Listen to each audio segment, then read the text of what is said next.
معروف کلام پڑھا کرو، کیونکہ آپ کے جو کلام ہے نا یہ لوگوں کی سوچوں پہ بڑا اثر چھوڑتے ہیں، یہ لوگوں کی سوچوں پہ بڑا اثر چھوڑتے ہیں۔ اب کیا ہے، کیونکہ اب کلام ہی یہ چل رہا ہے، سونا آیا ہے تے سج گئے نے گلیاں بازار، ان پھر کی ہوتا اثر ہے، وہ گلیاں بازار ہی سجن ڈے نے، اسی کوئی بھی نہیں سجن ڈے۔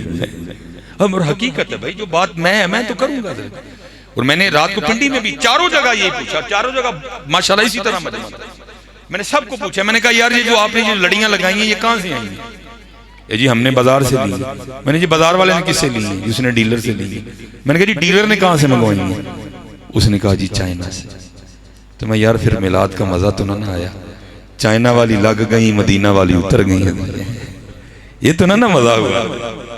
ہاں جی یہ نہیں مزہ کوئی کہ چائنا والی لگ گئی ہیں، یہ کیا مزہ ہوا؟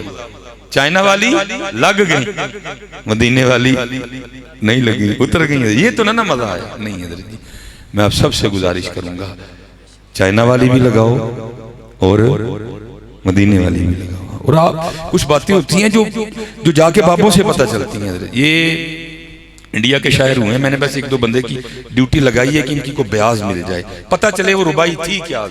مرزا بیدل یہ انڈیا کے شاعر ہوئے ہیں، میں ملی نہیں، اللہ کرے مل جائے۔ وہ لکھا ہے کہ انہوں نے نا ایک ربائی لکھی ہے حضرت اسی انداز پہ، بلغ العلا بکمالہ کشف الدجا بجمال، اسی انداز میں انہوں نے کو ربائی لکھی۔ اور وہ ربائی ٹریول کرتی کرتی نا یہ افغانستان تک گئی، وہاں کابل میں ایک نوجوان نے یہ ربائی پڑھی اور اس کے دل میں خیال آیا یار ویکھنا چاہیے بندے نے، کو حضور دا عاشق ہی لگتا ہے۔ اور وہ لکھا ہے کہ وہ بیچارہ کابل سے چلا اور دہلی آیا، پی آئی اے کا تو نام و نشان کوئی نہیں تھا، اور ٹیوٹا بھی کسی نے سوچی بھی نہیں تھی، پتہ نہیں کیسے آیا ہوگا وہ دیوانہ۔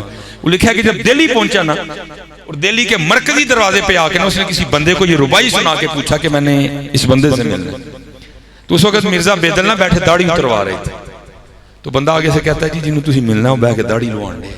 اس نے کہا نہیں حضرت آپ خطا پہ ہیں، یہ جس نے ربائی لکھی اس نے کہا میں بھی اسی کی بات کر رہا ہوں، دل کیا انہیں ملنا، چلیے واپس نہیں دور آیا تھے نکلے مغرو کی، پھر دل میں خیال نہیں ملتے ہیں۔ وہ لکھا ہے کہ جب وہ دیوانہ پہنچا نا تو اس وقت جو نائی تھا نا وہ اس کے چہرے پہ اس طرح چلا رہا تھا، ظاہر دل ٹوٹا تھا، بڑا جذباتی تھا، وہ بڑا جذباتی ہو کے کہتا ہے مرزا ریشم تراشی، وہ مرزا داڑھی لوانڈے ہیں، انداز بڑا جذباتی تھا نا، تو آگے سے مرزا اس کو کہتے ہیں مرزا بیدل، او بھئی تو اتنا جذباتی کیوں ہو رہا ہے؟ میں اپنا منہ چھیل رہا ہوں نا، کسی کا دل تو نہیں چھیل رہا ہے، تو اتنا جذباتی کیوں ہو رہا ہے؟ میں اپنا ہی منہ چھیل رہا ہوں نا، کسی کا دل تو نہیں چھیل رہا۔ لیکن جو آنے والا تھا وہ بھی کو خاص تھا، وہ کہتا ہے تو کسی کے دل کی بات کرتا ہے، اور حقیقت تو یہ ہے دل رسول اللہ میں خراشی، تو حضور کے دل کو تکلیف دے رہا ہے۔ اس لیے حضرت جی میں آپ سے کہوں گا اگر میلاد کا صحیح مزہ لینا ہے تو چائنا والی بھی لگاؤ اور مدینے والی بھی لگاؤ، یہ ضرورت ہے حضرت۔ اور میں نے کہا نا صوفیوں کے جملے ہمیشہ کڑوے ہوتے ہیں، اس لیے پھر وہ بیچارے تنقید کا سامنا بھی ان کو بڑا کرنا پڑتا ہے۔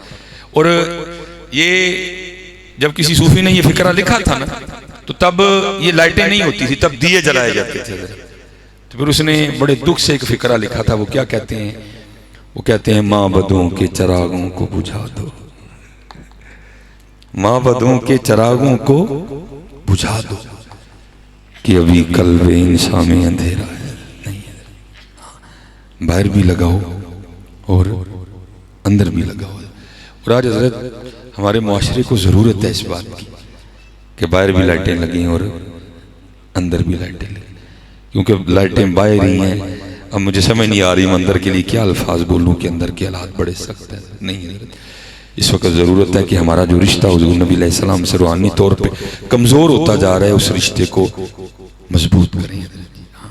نہیں اور میں پھر اس پہ سب کو یہی کہتا ہوں حضرت جی سجاؤ بھی تھے سجو بھی، ہم سجا رہے ہیں، اللہ کا شکر ہے یہ دیکھیں نا یہ سجے بیٹھے ہیں حضرت جی، میں آپ کی اور اپنی بات کر رہا ہوں، یہ اللہ کا شکر ہے یہ سارے سجے بیٹھے ہیں، میں آپ کی اور اپنی بات کر رہا ہوں حضرت جی، سجاؤ بھی اور سجو بھی حضرت۔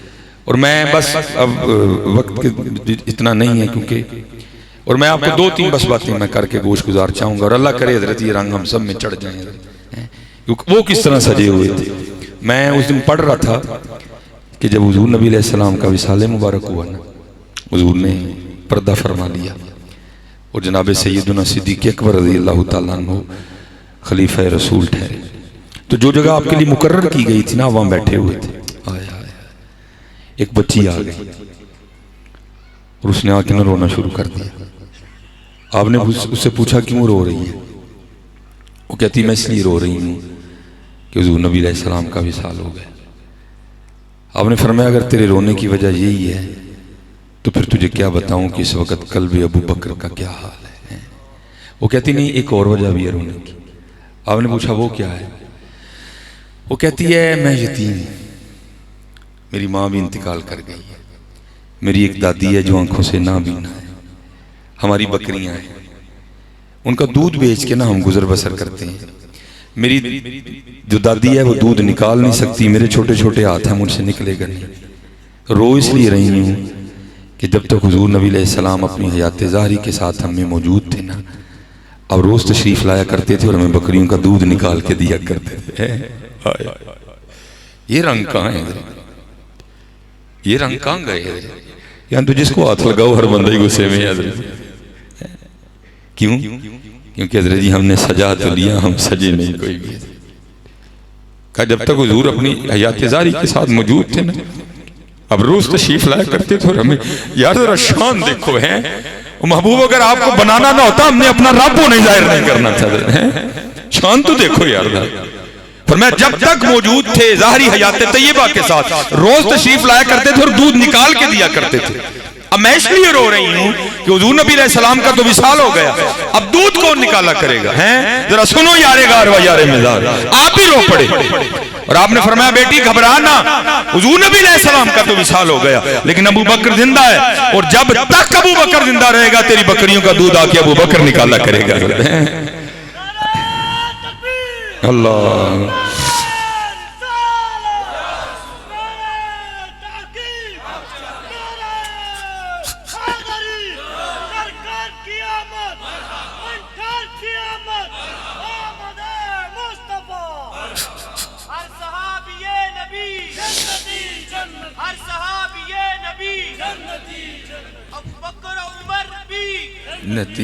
عثمان و علی بھی, امیر معاویہ بھی جنتی, ہر صحابی نبی جنتی. اس لیے حضرت جی کوشش کریے کہ سجائیے بھی اور سجیے. یہ جو کام رک گیا نا حضرت جی, اس کی ایک بہت بڑی وجہ یہ بھی ہے کہ ہم سجا تو رہے ہیں, ہم سج نہیں رہے. حضرت بایزید مستامی علیہ الرحمہ میں نے پڑھا ہے کہ حضرت نے ساری رات قیام فرمایا کرتے تھے. رات پوے تے بے دردان او نیند پیاری آوے تے درد مندان یاد سجن دی پئی ستیاں آن جگاوے. حضرت جی دعا کیا کرو اللہ میں بھی جاگنے کی توفیق عطا فرمائے. آپ کا کام دعا کرنا ہے, باقی حضرت جی ذالک فضل اللہ یؤتیہ من یشاء, پھر جگاتے ہیں. حضرت جی ہمارے ایک بہت بڑے محدث ہوئے ہیں حضرت محمد حسین بغدادی رحمۃ اللہ تعالی علیہ. آپ فرماتے ہیں میں نے نا ایک لونڈی خریدی, کہتے ہیں میں اس کو گھر لایا, میں نے سارا گھر دکھایا, میں نے کہا یہ کمرہ بھی تو رکھ سکتی ہے, یہ بھی تو رکھ سکتی ہے, یہ بھی تو رکھ سکتی ہے. اب فرماتے ایک کمرہ تھا جس میں گھر کا کوڑا کباڑ پڑا ہوا تھا. وہ کہتی مجھے کہنے لگی جی میں نے یہ رکھنا ہے. اب فرماتے میں نے اس کو کہا اتنے اتنے سونے کمرے ہیں تو وہ چھوڑ کے یہ رکھ رہی ہے. تو اب فرماتے وہ آگے سے مجھے کہنے لگی محمد حسین آپ کو کسی نے کہا کہ کمرے سامان سے سونے ہوتے ہیں, کمرے تو یار کے نام سے سونے ہوتے ہیں.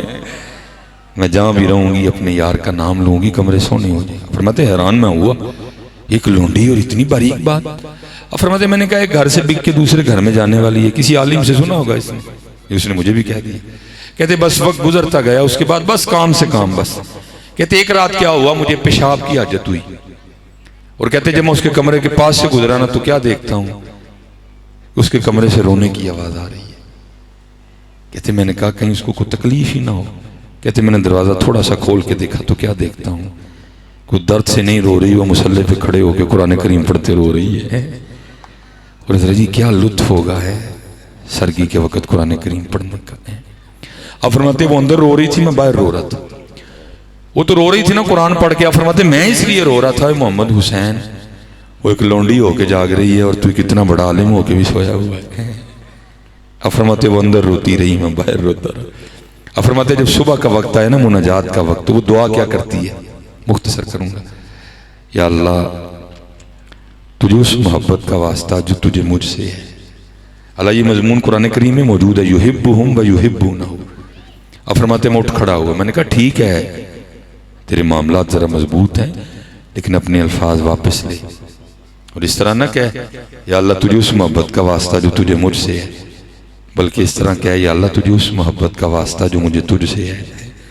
آپ فرماتے ہو آگے سے کہنے لگی محمد حسین ٹھیک ہے آپ بہت بڑے عالم ہیں لیکن میں اپنی بات پہ ابھی بھی پکی ہوں، اور میں یہی کہوں گی یا اللہ تجھے اس محبت کا واسطہ جو تجھے مجھ سے ہے. آپ فرماتے پھر میں نے کہا میں بھی اس طرح نہیں مانوں گا، دے دلیل کہ اس کو تجھ سے محبت ہے. آپ فرماتے ہو آگے سے مجھے رو کے کہنے لگی محمد حسین اس سے بڑی اور دلیل کیا ہو سکتی ہے کہ اس کو مجھ سے محبت ہے. وہ محبت ہے تو جگہ رکھا ہے نا، وہ محبت ہے تو جگہ رکھا ہے نا، تجھ سے نہیں ہے تجھے سلا دیا. آپ دعا کیا کرو یا اللہ توفیق دے پھر وہ جگائے گا تمہیں بھی. ہاں آپ ہی بھائی کتے اٹھیا جاندہ ہے، وہی اٹھتا ہے جس کو وہ اٹھاتے ہیں. لیکن آپ دعا تو کریں نا حضرت، پھر دیکھو کرم ہوتا ہے کہ نہیں. وہ محمد حضرت بایزید کے لیے لکھا ہے کہ آپ ساری رات قیام فرمایا کرتے تھے. ایک رات کیا ہوا، ساتھ والے گھر سے نا بچے کے رونے کی آواز آ رہی تھی.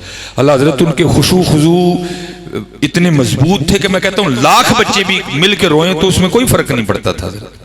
لیکن دل اس لیے گھبرا رہا تھا کہ بچہ رو کیوں رہا ہے، کیا وجہ ہے.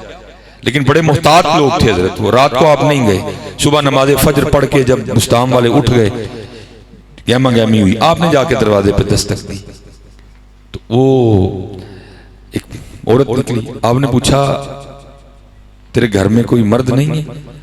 وہ کہنے لگی میرے خاوند تجارت کی غرض سے بڑی دور گئے ہوئے، جو وقت دے کے گئے تھے وہ واپس نہیں آ سکے. آپ فرماتے میں نے پوچھا ساری رات تیرے گھر سے بچے کے رونے کی آواز آتی رہی، کیا وجہ ہوئی؟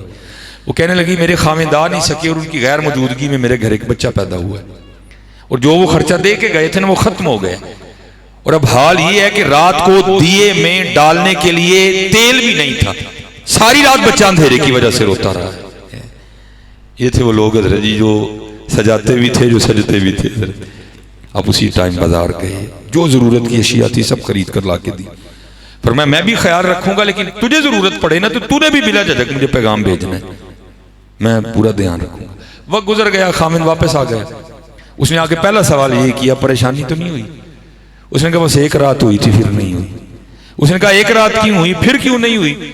اس نے کہا اس دن یہ کیفیت تھی کہ دیے میں ڈالنے کے لیے تیل بھی نہیں تھا. بچہ ساری رات اندھیرے کی وجہ سے روتا رہا، لیکن اگلے دن آ کر حضرت بایزید نے دروازے پہ دستک دی اور پھر اس کے بعد انہوں نے کوئی تکلیف نہیں ہونے دی. وہ کہتا چلو پھر میں ذرا شکریہ ادا کر رہا ہوں. حضرت کے پاس آیا شکریہ ادا کرنے. حضرت شکریہ، آپ نے میری غیر موجودگی میں میرے بچوں کا میرے گھر کا بڑا دھیان رکھا. آپ آگے سے رو پڑے. آپ نے فرمایا یار شکریہ چھوڑ، میں نے یہ سب کو شکریہ کے لیے نہیں کیا تھا، بس تو ایک کام کر، وہ جو ایک رات بچہ رویا تھا نا اس کے لیے تو مجھے معاف کر دے. وہ حیران ہو گیا، حضرت جی آپ کیا بات کر رہے ہیں؟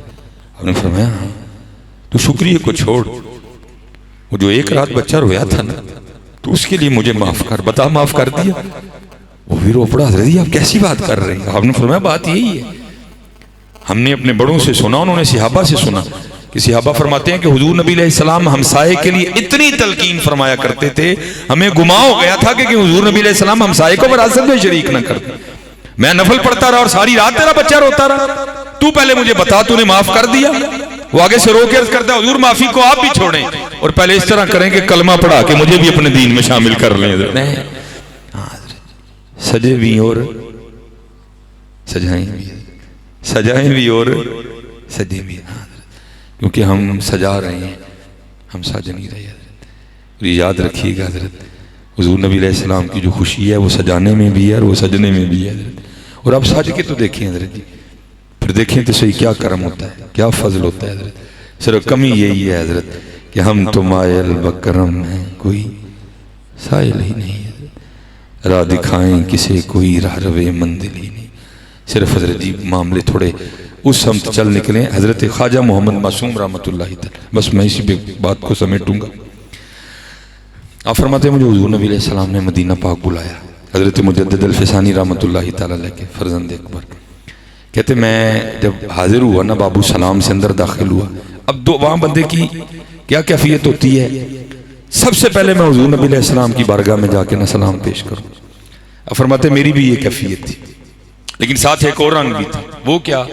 فرماتے میرا دل تو یہ چاہ رہا تھا کہ بس جاؤں اور جا کر سلام پیش کروں، لیکن کہتے حضور نبی علیہ السلام کا حکم وہاں کیا تھا کہ جب تم مسجد میں آؤ اور وقت بھی ہو اور تم وضو میں بھی ہو تو پہلے آ کر 2 رکعت تحیۃ المسجد ادا کرو. کہتے ایک دل کہے کہ پہلے جاؤں، ایک دل کہے کہ نفل پڑھوں، کبھی دل کرے وہ جاؤں. پھر آپ فرماتے میں نے کیا کیا؟ میں نے اپنی خواہش کو ختم کیا اور محبوب کی مرضی پہ چلا. اور آپ فرماتے میں نے ریاض الجنہ شریف میں 2 نفل پڑھے. اور آپ فرماتے پھر اس رنگ کیا لگا؟ آپ فرماتے جیسے میں نے سلام پھیری اور نماز ختم کی تو کیا سنتا ہوں کہ مزار انور سے آواز آ رہی ہے محمد معصوم جلدی آ، میں تجھ سے بھی زیادہ تیرا مشتاق ہوں. یہ رنگ حضرت جی تب بھی لگیں گے جب ہم صرف سجائیں گے نہیں، ہم سجیں گے بھی حضرت. ٹھیک ہے جی، اللہ رحم فرمائے. میں اسی پہ بات کو ختم کروں گا کہ 12 بیر باری پھیر نہ کڑیے ہوں جندردہ کوڑا. حضرت یہ کوڑا ہی حضرت جی جس نے دور کر دیا. اگر یہ کوڑا نہ ہو تو پھر پتہ نہیں کیا ہو حضرت. فاصلوں کو تکلف ہے ہم سے، اگر ہم بھی بے بس نہیں، بے سہارا نہیں. کوئے سرکار میں ہوگا کہیں مصروف طواف، دل اگر سینے میں ہوتا تو دھڑکتا ہوتا ہے. لوگ کہتے ہیں کہ سایہ تیرے پیکر کا نہ تھا، میں تو کہتا ہوں جہاں بھر پہ ہے سایہ تیرا ہے. پورے قد سے جو کھڑا ہوں تو ہے یہ تیرا کرم، مجھ کو جھکنے نہیں دیتا ہے سہارا تیرا ہے. ایک بار اور بھی طیبہ سے فلسطین میں آ کہ راستہ دیکھتی ہے مسجد اقصیٰ تیرا ہے. یہ جو جلالی صاحب والا معاملہ چل رہا ہے یہ بھی قرآن کا رنگ ہے حضرت. پتہ نہیں کیا کیا عطائیں ہونی ہیں حضرت. اس قید نے پتہ نہیں حضرت کو اور کیا کیا مقامات عطا فرمانے. باقی تو حضور کے غلاموں کے بڑے رنگ ہوتے ہیں. یہ چلو یہ بھی بات پیچھے سے ہی آئی ہے، چلو میں دیکھ کے بھی اس پہ بات کروں. امام یافعی رحمۃ اللہ تعالی علیہ آپ فرماتے ہیں دوران خطاب نا کو بغداد شریف کے کوئی عالم دین تھے، انہوں نے ہارون کے لیے بڑے سخت فکرے بولے.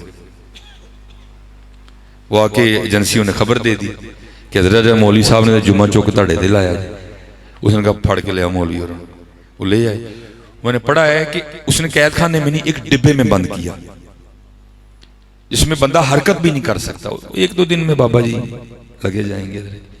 امام یافعی نے لکھا ہے جب صبح ہارون آ کے اپنے دربار میں بیٹھا نا تو کسی سپاہی نے آ کر خبر دی حضور بڑے مولوی اور ڈبے چ نہیں ہیں بند کیتے. انہوں نے کہا تو باہر باغ چ پھرن دے. اچھا. اس نے کہا کہ حضرت کا مرید نہ ہو میری سپاہ میں. انہوں نے کہا جاؤ بابے رن بلا کے لے آؤ. وہ بلا کے لائے. اب ہارون نہ بابا جی سے پوچھتا ہے بابا جی آپ کو باغ میں کون لے کے گیا؟ وہ آگے سے کہنے لگے جس نے مجھے ڈبے سے نکالا. وہ پھر پوچھتا آپ کو ڈبے میں سے کس نے نکالا؟ آپ فرمانے لگے جو مجھے باغ میں لے کے گیا. اب ہارون پڑھا لکھا آدمی تھا، بات اسے بھی سمجھ آ گئی. وہ لکھا ہے کہ وہ اپنے سر پہ ہاتھ رکھ کے نا ہارون کہتا ہے وہ یہ کتنی عجیب بات ہے. وہ آگے سے کہتے ہیں ہارون یہ بتا تیرے اور میرے رب کی کون سی بات عجیب نہیں ہے. وہ لکھا ہے کہ ہارون نے اپنے وزیر کو بلایا اور بلا کر اس کو کہتا جو میرا شاہی گھوڑا ہے نا، جو میرا شاہی گھوڑا ہے وہ لے کے آؤ اور بابا جی کو گھوڑے پہ بٹھاؤ اور پورے بغداد کا چکر لگاؤ اور ساتھ ایک بندہ پیچھے یہ اعلان کرتا جائے یہ وہ ہے جس کو ہارون نے ذلیل کرنا چاہا، اللہ نے اس کو عزت دی اور ہارون کو بھی اس کی عزت کرنی پڑ گئی. حضرت ہے پتہ نہیں حضرت جی کیا عطائیں ہونی ہیں، کیا کیا دینا ہے انہوں نے. باقی انشاءاللہ وقت تو مشکل ہے، تکلیف بھی ہوتی ہے حضرت. ملک پاکستان عوامی اہل سنت کی کثرت، لیکن دکھ کی بات یہ ہے کہ حضرت دعا کرو حضرت اتحاد ہو حضرت، ہم ایک ہوں حضرت، اس وقت ضرورت ہے حضرت. اور اللہ معاف فرمائے ہم جو دیکھ رہے ہیں نا یا جو ہم نے کتابوں میں پڑھا ہے یہ ہمارے ملک پاکستان میں عراق والے حالات پیدا کرنے لگے ہیں، کیونکہ عراق میں بھی اسی طرح ہوا تھا، عوام اہل سنت بیوروکریسی رافضی ساری ہے، اور آج بھی پھر وہی رنگ آ رہا ہے۔ لیکن انشاءاللہ مجھے بڑی امید ہے اللہ کے گھر کی کہ میر عرب کو آئی ٹھنڈی ہوا جہاں سے، میرا وطن وہی ہے میرا وطن، یہ حضور کا دیش ہے، انشاءاللہ اس کی سطح کہہ رہی ہیں۔ دیکھو تو صحیح نظر ہے قبلہ، میں نے خود اس مجذوب کی زیارت کی ہے، میں نے خود ان کی زیارت کی ہے۔ وہ ہمارے ادھر میں نے 6 سال وہاں امامت اور خطابت کی، وہاں وہ ایک گھر میں رہتے تھے، اس وقت ان کی کیفیت کچھ اور تھی، اور اب بھی یہ آپ میرے ہاتھ دیکھ رہے ہیں نا، اس پہ لکیریں موجود ہیں، حضرت کے ہاتھوں پہ لکیریں کوئی نہیں تھی۔ جس طرح ہوتا ہے نا بندے کا ہاتھ جل جائے، حضرت کے ہاتھوں پہ لکیریں کوئی نہیں تھی، میں نے خود ان کے ہاتھ دیکھے ہیں۔ تو جس گھر میں رہتے تھے نا، انہوں نے مجھے یہ بات سنائی، کہتے ہیں کہ ہمارے گھر کا یہ معمول رہا ہے کہ ہم ہر وقت حضرت کے لیے ایک سوٹ تیار رکھتے ہیں، 1 دن بعد آئیں، 2 دن بعد آئیں، 1 ماہ بعد آئیں، ہم نے سوٹ تیار رکھا ہوتا ہے، بس حضرت نے آنا ہے، سوٹ بدلنا ہے، پھر چلے جائیں۔ کہتے جب 65 کی جنگ لگی نا، حضرت نہیں آئے جتنے دن جنگ تھی، جب جنگ ختم ہو گئی تو آئے، تو کہتے ہیں ہم نے کیا دیکھا، حضرت کے ہاتھ اتنے اتنے سوجے ہوئے ہیں، سرخ ہیں اور اتنے اتنے سوجے، موٹے ہاتھ حضرت۔ وہ جو اس گھر کی بڑی اماں تھی نا، دادی تھی جو، وہ کہتی میں نے ان سے پوچھا سائیں جی یہ تھانو کی ہویا جی؟ تو وہ اپنی پنجابی میں نا مخصوص بول کے کہنے لگے آئے تھے پاکستان پہ حملہ کرنے، وہ بم پھینکتے تھے میں کیچ کر کے واپس پھینک دیتا تھا، وہ بم پھینکتے تھے میں کیچ کر کے واپس پھینک دیتا تھا، یہ اس وجہ سے رات میرے سوج گئے ہیں حضرت۔ ہاں حضرت جی، اور وہ روتے ہیں حضرت جی، وہ تو ارادہ کر کے آئے تھے ناشتہ لاہور کرنا جا کے، وہ کہتے ہیں سپاہ بھی لڑی ہے حضرت، لیکن کہتے ہیں ارے سی ہونا رہے ہیں چولے آنے گلو ہیں۔ ہاں حضرت جی، اور باقاعدہ یہ موجود ہے حضرت جی، بزرگ فرماتے ہیں جب حملہ ہوا تو جو خادم خاص تھے انہوں نے دیکھا کہ حضور نبی علیہ السلام نے زرہ باندھی ہے حضرت، جنگی لباس پہنا ہے، وہ کہتے ہیں میں نے خواب ہی حضور نبی علیہ السلام کی بارگاہ میں عرض کی محبوب یہ کیا انداز ہے، تو آپ نے فرمایا انڈیا نے میرے پاکستان پہ حملہ کیا، میں اس کی مدد کے لیے جا رہا ہوں۔ اللہ، ہاں حضرت جی، اللہ کا شکر ہے پاکستان کے ساتھ آج بھی حضور کی مدد ہے، حالات سخت چل رہے ہیں لیکن انشاءاللہ حضرت جی اللہ نے چاہا تو دن اچھے بھی آئیں گے، وما علینا الا البلاغ المبین۔